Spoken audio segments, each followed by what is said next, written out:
नवादा का रहने वाला नंदू पासवान नवादा के ही कृष्णा नगर इलाके में जाता है और कृष्णा नगर के उस इलाके में महादलित परिवार रहते थे।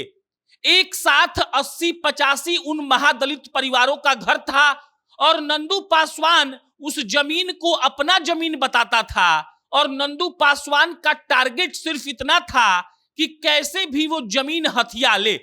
नंदू पासवान अपने लोगों के साथ वहां पहुंचता है कल देर शाम को, यानी कि बुधवार शाम को, और वो महादलित परिवारों के साथ पहले तो बदतमीजी करता है।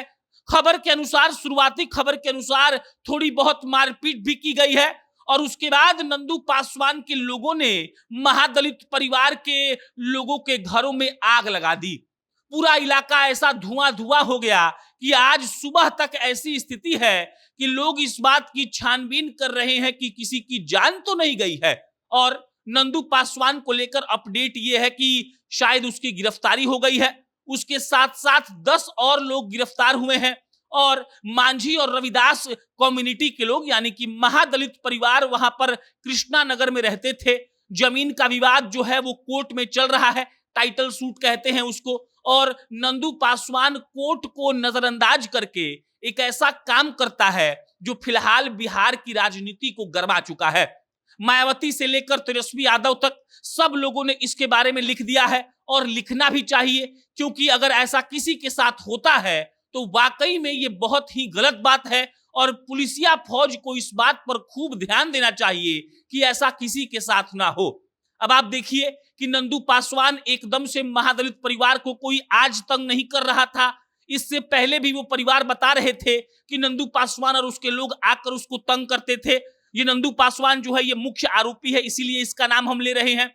नंदू पासवान के बारे में वहां के लोगों ने यही बताया जो तमाम मीडिया हाउस में छपा हुआ है, लाइव हिंदुस्तान में छपा है, दैनिक भास्कर में छपा है, और वहां पर यह तक बताया गया है कि नंदू पासवान इससे पहले भी आकर वहां गाली गलौज कर चुका है, उन लोगों को परेशान कर चुका है और वो एकदम से डरता नहीं था किसी से भी। वो एक किस्म का दबंग था, दबंग छवि रखता था और अपने लोगों को साथ लाकर महादलित परिवार के उन लोगों को वो हड़काता था और जमीन के लिए उनको तंग करता था।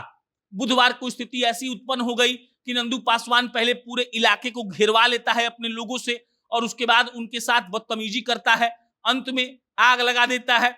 फिलहाल जो पुलिस कह रही है उसके हिसाब से 30 घरों में आग लगा है, लेकिन जो वहां पर ग्राउंड की खबरें आ रही हैं वो कह रहे हैं कि 70 से 75 घर में आग लग चुका है। अभी तक किसी के जान जाने की कोई खबर नहीं आई है, सिर्फ ये बताया जा रहा है कि खपड़ा का फूस का घर था वो पूरा घर जल गया है। घर के भीतर जो सामान था वो पूरा सामान भी जल गया है और वहां पर अभी 5 अलग अलग थानों की पुलिस तैनात है। एसपी डीएम साहब एकदम से उस पर नजर बनाए हुए हैं, अलग अलग जो अधिकारी होते हैं वो भी वहां पर मौजूद हैं और सब लोग इस बात का आश्वासन दे रहे हैं कि जिसने भी इस काम को किया है उसको गिरफ्तार किया जाएगा। नंदू पासवान के कई और साथी हैं, उसको भी गिरफ्तार करने का प्रयास हो रहा है और इधर राजनीति भी अब इस पर धीरे धीरे गरमाएगी। लोग इस पर टिप्पणी करेंगे और इस बात की मांग उठेगी कि जो भी उन महादलित परिवारों के साथ ऐसा किया है उसके साथ एकदम से वैसा ही होना चाहिए, कानूनी तौर पर उसे सजा मिलनी चाहिए। और ये भी खबर आ रही है कि नंदू पासवान गिरफ्तार हो चुका है। बाकी इस पर कोई अपडेट आएगा हम आपको इत्तला करेंगे। मेरा नाम प्रशांत है, बहुत बहुत धन्यवाद।